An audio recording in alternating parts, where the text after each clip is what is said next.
We might not feel like being alone could be conducive to healing. And sometimes some of us don't want to be alone. We feel that is, it kind of makes it worse, or it makes us more sad. Hear me out on this topic, because I think there is so much peace to be found when we have that time alone.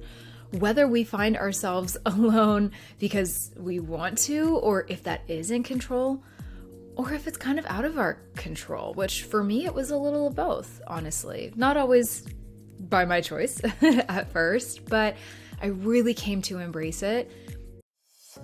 This is the Life with Grief podcast, the podcast that talks about and normalizes the complexities of grief, life after loss, and all this entails, and so much more. I want you to think of this podcast as a safe space where I'm a friendly face and we're just journeying through this together to figure out how to live life with our grief in tow. I'm your host, Tara Accardo. I'm a grief and transformational life coach, and I'm here to serve you guidance, support, tangible coping tools, inspiration, and some laughs along the way to help you cultivate a more meaningful, intentional, and beautiful life. But grieving or not, we're getting into countless topics here on the podcast, from coping with loss to self-development and so much more. I'm so grateful you're here. Let's dive right in. Hello and welcome back to the Life with Grief podcast. I'm your host, Tara Accardo. And today's topic, I am so excited to dive into this because I think there's sometimes some misconceptions around what we're going to be talking about today. But it's something I'm truly so passionate about in terms of it being a part of our healing journey and navigating a potentially very devastating loss. So today I just wanted to have a quick conversation about reasons why alone time is important in our grieving journey and in our healing journey. And today we're going to talk about 7 specific reasons that I feel this way, but just for a little bit of context and where this came from, just as far as my own grief journey briefly, honestly, my relationship with embracing alone time came sort of by accident, to be honest. It's not that I necessarily wanted to spend a lot of time alone after my parents died. And again, just high level for anyone who doesn't quite know my story yet or is newer here. My mom died in December of 2019. My dad died in July of 2020. And so really this alone time that I'm speaking of came more so after my dad died. And for some additional context, my now husband, but then boyfriend, and I had broken up just maybe a couple months, I don't even think it was 3 months, before my dad died. And so I was really navigating this specific time in my life very much alone. I had family, I had friends, I had people checking on me. I felt supported, but at the end of the day, I did not have anyone there readily available with me like we might with a partner or, people just consistently physically in our life on a day-to-day basis checking on us and making sure we're okay and all of that. So I just remember thinking, especially the morning that my dad died, and I'm like looking out the window trying to make sense of what the hell has happened in my life to get me to this point. And it was the most alone I have ever felt. And at that time, it was definitely loneliness. There was a loneliness kicking in there for sure. But this journey of loss that I was then embarking on, that I had already started embarking on when my mom died, but really now as the only child of Greg and Lori Jordan and with no siblings and limited people around me just geographically, there was a lot I was trying to process and deal with. And I happened to do that by myself for quite a lot of it. And like I said, it wasn't like I didn't have people that I could call or text or whatever. I'm very grateful that I did, but they can only be there so often. Everyone has their own lives. Life goes on. You know how it goes with loss, right? So I found that in this time, I was really starting to self-reflect a lot. I was getting more introspective about just where my life was and where it had been and where I saw it going now, really without my parents. And this unlocked a lot of things for me. It unlocked, who I wanted in my life and who I didn't, and what I wanted to do for work and what no longer sparked joy for me. There was so many little nuances that started to come to mind as I was doing this. But the reason I feel so passionately about having that alone time and allowing that in is that I don't think I would be in the place I am in my grief now. I don't know that I would have even come to found Losses Become Gains or this podcast had I not given myself that opportunity. So enough about my story for a moment. I just want to validate a couple things here before we really dive in. We might not feel like being alone could be conducive to healing. And sometimes some of us don't want to be alone. We feel that is, it kind of makes it worse, or it makes us more sad. Sometimes there are just some of us where we really need, the family and the friends around us. We crave people around us, and that's okay. And that's beautiful. And so if that is you, if you feel like that is more you, I encourage you, find your people, right? By way of friends, family, a support group, what have you. All I want you to do today, no matter where you sort of fall on this spectrum of wanting people around you or not, is to just hear me out on this topic, because I think there is so much peace to be found when we have that time alone, whether we find ourselves alone because we want to, or if that is in control, or if it's kind of out of our control, which for me, it was a little of both, honestly. Not always by my choice at first, but I really came to embrace it. And there were so many aspects of it that were just so beautiful in my healing journey. And frankly, even people that I have coached or are in my membership, they can attest to this. They've, again, whether or not by choice, have experienced this aloneness. And in some ways, they have been able to unlock such healing and such clarity in the process. And so I think that's just such an important thing to talk about today. But I want to shed some light on why it's important and not just tell you to go have some alone time and let you loose, right?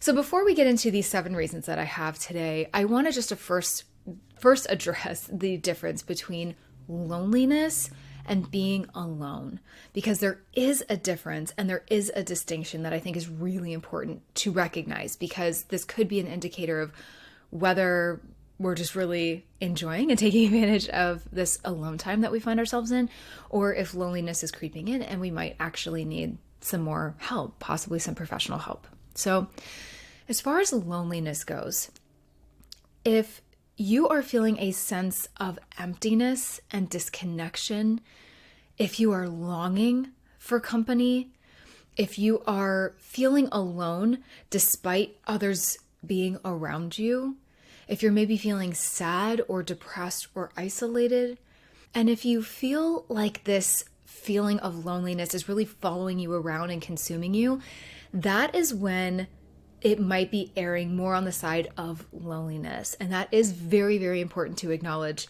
and ultimately deal with. The difference between that and this idea of being alone is that being alone, you can still feel connected to others, right? But in this process, there's a listening to your inner voice that's also happening, and you're kind of getting to know yourself again a little bit. And even amongst this alone time, there is a feeling of happiness and stability that we can still feel. Now, I should also interrupt myself by saying happiness is a relative term in grief, okay? We might be feeling very, very sad. We could be feeling very lost and confused and maybe angry over who or what we have lost and what we're going through. That's okay. I mean more here, focusing on that stability that I just mentioned. You still feel supported. You still feel like there's maybe a sense of hope out there, or you could believe that eventually, even if you're not right now. And also amongst all of this, lastly, there is just a sense of calm within your own thoughts. You're not necessarily ruminating. You're not feeling overly stuck, and there's just a sense of like inner dialogue. And like I was saying earlier, that introspection that you're tapping into, and you're kind of embracing it and learning about this new side of yourself in the process. Despite how lonely it can be sometimes, there's a little bit of a light at the end of the tunnel, so to speak. So if you're at all coping with severe feelings of loneliness, anything that I just mentioned sort of in that loneliness category, to the point where it is really affecting your day-to-day life, I implore you to seek help. Please seek professional counseling, therapy, coaching, potentially even through me. I'm here to help you. Please remember that. That is nothing to mess around with. I promise you, there is help, there is support, there are people who can hear you and see you and feel you on what you are going through right now. So I always just want to get that out there. I never want anyone here listening to ever feel like they are just completely alone in all of this, right? So that being said, let's get into some of these reasons that I have today for why alone time can be so critical and important for coping with our grief and for our healing journey. So number one is actually reduced stress. Now, I know this feeling alone can seem stressful, so hang out with me on this one for just a second. Being alone allows us to unwind and decompress from the pressures of everyday life and our grief. It gives us a chance to relax without the demands or distractions of others. And that can sometimes, if people around us are maybe being a little bit unkind, or they are trying to rush us through our grief, or whatever this might look like, that can certainly add some stress and anxiety to our plate, right? So in allowing that alone time to kind of come in and wash over us, and just having that ability to just be, that can really help reduce our stress in a time where we can be very stressed out because grief and loss can be nothing if not stressful, right? Another reason is for increased self-awareness. So this is something I really want to hit home because, at least for me in my own journey, that alone time that I experienced really helped me tap into a level of self-awareness I personally have never experienced before. Spending time alone encourages that self-reflection and that introspection that we really need in our life sometimes. Like I was saying earlier, I was reevaluating a lot of things, where I was living, what person I wanted to date next. And even though I got back together with my now husband, at the time that was not on the table, right? And I really had to think about that for whenever I would be ready. But even friendships, it can help us really reevaluate who has and who is there for us, and who we might need to have another look at as far as how supportive they might be of us or not. Our job, like I said, what we want to be doing with our time, all of the above. And so it really just gives us the opportunity to connect with our thoughts, our feelings, our desires, and that can really lead to greater self-awareness and ultimately personal growth. And honestly, I think this is such a gift. It's such a twisted gift that grief can give us. And it's something that can seep into so many different aspects of our life. And truly, you guys, I have personally experienced this self-awareness, this introspection, all of this, even in the way that I do my job. I think that has come up for me in ways that it hasn't before. It's affected me in the way that I show up for other people. And listen, I'm not perfect, right? None of us are. But it just unlocks this other level of empathy and compassion and awareness that we simply might not have had before. And that's a really, really amazing thing. So another reason that I think this alone time can be so great is it can lead to better decision making. So you might be kind of like, how does that connect? So here's how. When we're alone, we might weigh our options and make decisions without external pressures or biases. That really enables us to make more thoughtful and deliberate choices that better align with our values and our goals. And as far as values and goals and all of that go, as I've been talking about, that can really shift after we go through a loss. And if you're listening to this and that you're not feeling that, or you're not right now, or that hasn't hit for you yet, don't worry about it. Don't rush this process. That might come, that might not. Personally, in my own journey, it certainly did. In people that I have coached, it has. There are people just now in my orbit that are all going through this where they've been through something big, possibly even devastating, and they are reevaluating everything in their life, their career, like I've been saying, a variety of big and little decisions that might come their way. And now, because of their grief, because of these losses that they have been through, it has really evolved the way that they make decisions and just what kind of life they see themselves leading now, moving forward. So there's also another aspect of this that I want to just mention here. So the thing that I just mentioned about external pressures or biases, grief does nothing if not bring out all of our biases and ways that we feel that people should be handling their grief or their losses or whatever is going on in their life, right? Depending on the way that we were raised, depending on our comfortability with grief and expressing our grief or talking about our grief, the list goes on here. And just a quick little story that I think a lot of you might be able to actually relate to here. It was very shortly after my dad died. And I just want to preface this by saying my family, my friends, they are wonderful, wonderful people. This was more of a reflection on me, and it was just a good learning experience for me. My cousin and one of my best friends were up visiting where I live currently.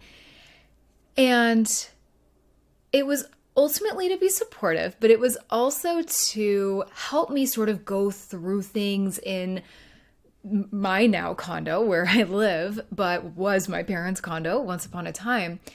And just to help me kind of organize or throw out things that I might not need or want around, or they really just wanted to help me organize. And it got to a point during the day when they were kind of pushing things on me more so than I was ready for. They were like, oh, well, I can throw this out for you, or I can do something with this, or I can arrange for this to be picked up or thrown out, or whatever it was. And I internalized a lot of this, and I was trying to be very patient with how I communicated this to them. But eventually, you guys, it got to a point where I was like, nope, I want to shut this down. I have had enough. I cannot do this right now. I am not emotionally ready. This is way too soon. I just want to go out and enjoy the sunshine in the day. Because again, this was like during the summer when my dad died. And I was like, I actually just want to go outdoors. I don't even want to be here right now. And I kind of had to shut it down. And again, they were coming from such a beautiful place of service and love and care for me.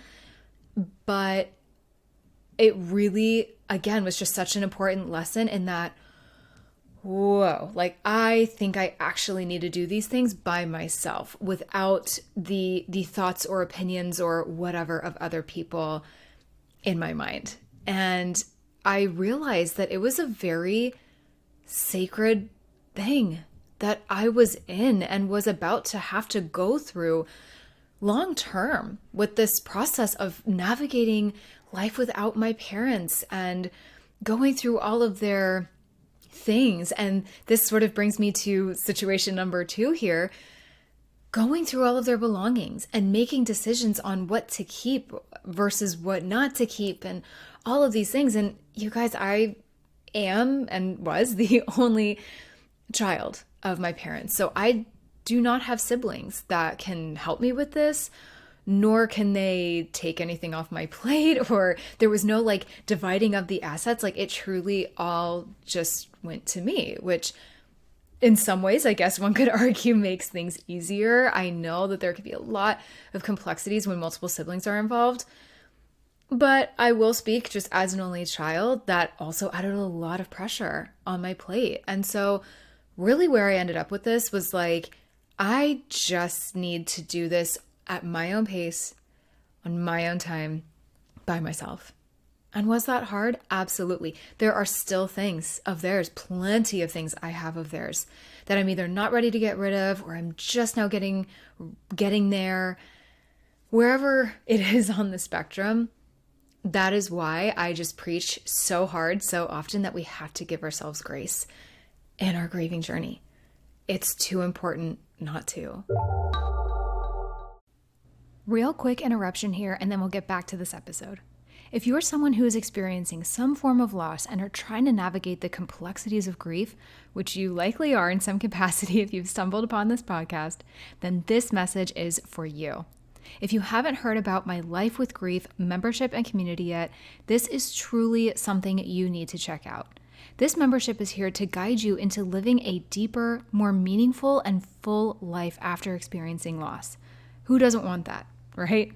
I created this membership because I know what it's like to navigate and cope with grief on a daily basis, and I know the tools and support it takes to do this effectively. I've done the work myself, and I've coached people just like you to do the same. It comes down to having impactful, effective resources and tools at your disposal, having the right support around you from people who can understand and empathize with your grief, and having encouragement and inspiration around you consistently to not only elicit and spark change, but to keep it and keep the positive momentum going. Enrollment opens once a month for a limited time. Check out the details linked in the description, and I hope to see you in there. So it's really just such a lesson in being really present with things, with your grief, with whatever situation you're in, but also the physical things around you. I know how difficult physical reminders of our loved ones can be. And whether this is a divorce or the death of a loved one or an ending of a relationship, whatever this looks like. So again, patience, it is key. It is a virtue. There's really something to be said about that. And those are just two quick examples that I had to go through, and I still am going through in my own journey. Another great thing that can be beneficial about alone time is it can actually strengthen our relationships. So I know this seems a bit maybe contradictory, but spending time alone can actually improve our relationships with other people.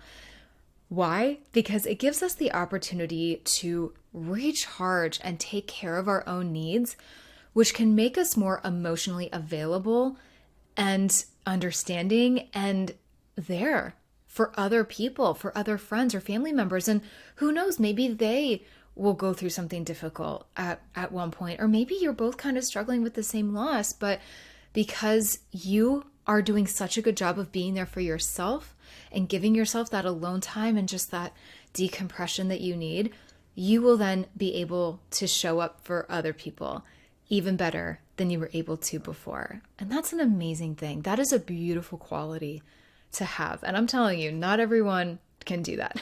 So it's always a work in progress. I always say, I think it's so important to kind of get a gauge on people's love languages and what they need. And I really hope that that is something that people can have the awareness to do for you. Nothing like a loss to really evoke that in us and really get us thinking like, okay, how do I show up for other people? And this is so individualized too, right? And how some people might show up for us might not resonate because let's say gift giving really isn't our thing. Maybe it's alone time. Maybe it's words of affirmation. So you don't have to be in a relationship to know someone's love language and what is ultimately the most helpful for them. But I certainly think that those of us who have been through loss can appreciate and understand people taking the time to really, acknowledge what we need as an individual to best support us. And as always, that is a two-way street. It always goes both ways. So I think that's just an amazing thing that we can apply to a lot of different aspects of our life, whether it's friends, family, colleagues, what have you. All right, so number 5 on my little list here is it can actually improve your concentration and productivity. So alone time provides a really conducive environment for focus and for concentration. Kind of goes without saying, but without external interruptions, we can better channel our energy into whatever tasks that we have ahead of us, which of course can lead to increased productivity and efficiency, right? Probably goes without saying, if we have the TV on or if we have other people talking in our ear, we're probably not going to get nearly as much done. So here's the thing about alone time though, guys, right? We can listen to music. There might be other things going on around us, but I think really the point here is that when we can allow ourselves just a beautiful opportunity for presence and just being with ourselves, we can really hone in and focus on whatever project we have going on in front of us, whether this is something for work or whether this is like what I was saying earlier about possibly having to go through a loved one's belongings. Or I actually have a family member right now who's dealing with some really unfortunate stuff with probate and a loved one's estate. And that is so difficult. And so I think just having a really nice balance of alone time to process all of that and feel our feels and really give ourselves that time, but also with the right support, that is gold. That is such gold. All right, so to slowly start wrapping this up here, number 6 on my list is enhanced creativity. Solitude can really foster our creativity because it allows our minds to wander a little more freely and to explore new ideas, again, without that external influence. You guys, there are so many incredible creative breakthroughs and innovations that can happen when we really allow ourselves those moments of solitude and reflection. This by far was one of the, I'm going to say like coolest things I actually think that happened to me after my dad died, after both parents were now gone at this point. I started reading again, but I was really intentional with what books I read. I read a little bit of self-help, but I read sort of some autobiographies that also really touched me and really inspired me. I got into writing. I started writing blogs again. I couldn't tell you the last time I had written because nothing had really inspired me more so than the deaths of my parents, to be honest. And for those who don't know, Losses Become Gains, where this podcast originally started, I started that brand, this baby of mine, with a blog. And of course, had my parents not died, I might never have done that. But I allowed myself that alone time to unlock that creative pursuit. And it led to something bigger and more amazing and more healing and cathartic than I could have ever asked for. And I am so grateful for all of this now. I'm not grateful my parents died. Like dang, I would give anything to have them back, of course. But listen, that's not my reality. That is not the reality of so many of you out there. So there does come a point where we have to ask ourselves and we have to say, what can I make out of all of this? It's not necessarily finding a reason for all of it happening and all of these things, but it is truly just the essence of, creating gains from your losses. So what does that look like for you? Is it writing? Is it painting, drawing? Maybe you take up a new hobby. You learn a new language. I mean, the list is endless here. And so I just want to plant the seed just to hopefully inspire you a little bit today, just to allow you and give you permission to think about how this loss not only can affect you, but could potentially unlock something that affects you in a more positive, creative way. And I know that's hard, you guys. And again, depending on where you are in your grief journey right now, just take all this in. You don't have to execute on any of this today. But, I'm an example of that. There are so many incredible griefy accounts that I follow and am connected with on Instagram where they've all created something so beautiful out of it. And so there's no rule book here. This can be whatever you want, whatever resonates with you. But I just want you to crack that door open a little bit today. All right, last but not least here is alone time can really help improve our mental health and allows us that time that we so desperately need to recharge. Sort of alluded to this earlier.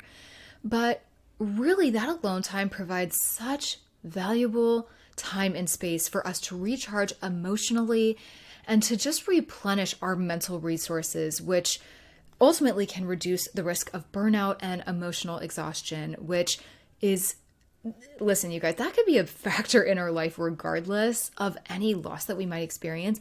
But this is just heightened and becomes such a bigger factor. And really the reason for that is because burnout and all of this can happen much easier and much quicker for those of us who are going through something really devastating.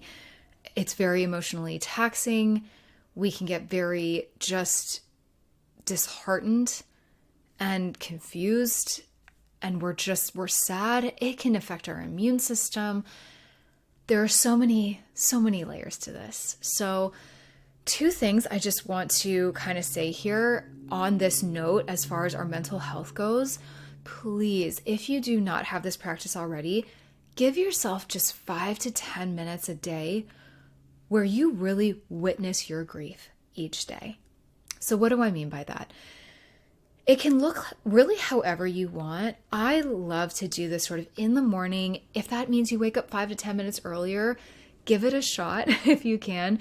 But really having a morning routine where something like this is involved, whether it's journaling, whether it's meditation, it's just closing your eyes and being with your breath, whatever this looks like to you, to just sit with it and experience your grief and feel your feels. That is so beautiful and so important because it just allows us that time for it to come in, do what it needs to do. It allows us to just feel it so holistically. And then throughout the day, it really just sets us up for success a little bit more, because this way, when we have a little bit better control over it, we can better manage our emotions and any maybe grief triggers that come up for us, which is very capable of happening. When we can really sit with our grief and feel our feels and allow what needs to come up for us, that can sometimes help mitigate different triggers, and it can kind of just help us manage those emotions when and if they might come out throughout our day, whether that's through breath, whether that's through talking ourselves down a little bit, which honestly, we sometimes have to do. And that is not always comfortable. That can be really hard. We become our own grief coach a little bit in a way here. But allowing ourselves, again, just that 5 to 10 minutes every day to just acknowledge maybe what we're missing about the person that we've lost, or just what emotions are coming up for us that day. Whether it's disappointment, it's anger, it's depression, it's sadness, it's loneliness, whatever it is, being able to hold a space for that is such an important and can be a very impactful practice for us. And when you do it just a little bit each day, and also hold a little space for yourself to feel little sparks of joy each and every day, little by little, that can take us so far in our healing journey. So to begin closing out this episode today, 3 big takeaways I hope you can take with you. Number 1, it can be really important to experience this alone time to truly get to know ourselves again, especially a new version of ourselves if a major loss has occurred. And I promise you, yes, this process, it can hurt, it can be long, it can be a confusing road, but the more we open ourselves up to that, I assure you, the more life-changing this process can be for you. Number 2, it can give us an added layer of clarity and peace because it allows us to really hear and comprehend our own thoughts and feelings versus those of other people. And no matter how well-intentioned they are, that can sometimes cloud our judgment and cloud our thought process in a time that can already be very cloudy and very draining.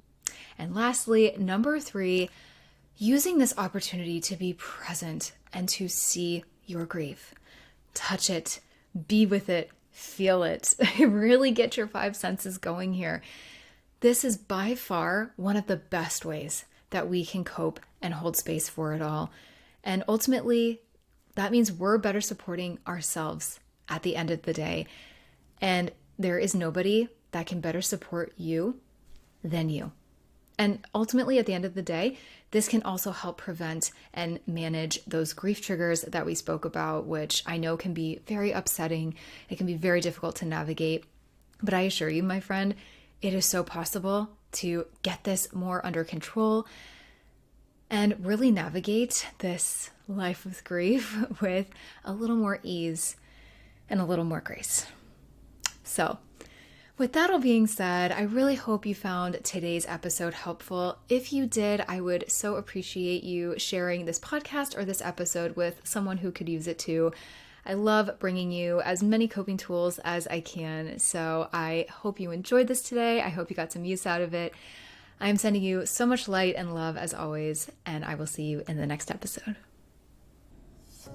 I am sending you a huge thank you for tuning into today's episode, my friend. I'm so grateful you're here and for the steps you are taking to heal your heart, open your mind, fulfill your soul, learn, grow, and evolve, and move through this crazy thing called life in big, beautiful, impactful ways. Visit lossesbecomegains.com for my blog, ways to work with me, to shop my daily journal, and so much more. And be sure you're following along on Instagram and Facebook at Life with Grief Podcast. I love seeing new faces, meeting new people, hearing your stories, and supporting you however I can. Be sure to hit that subscribe button if you haven't already. If you haven't left a rating or a review, please do so. I would so appreciate it.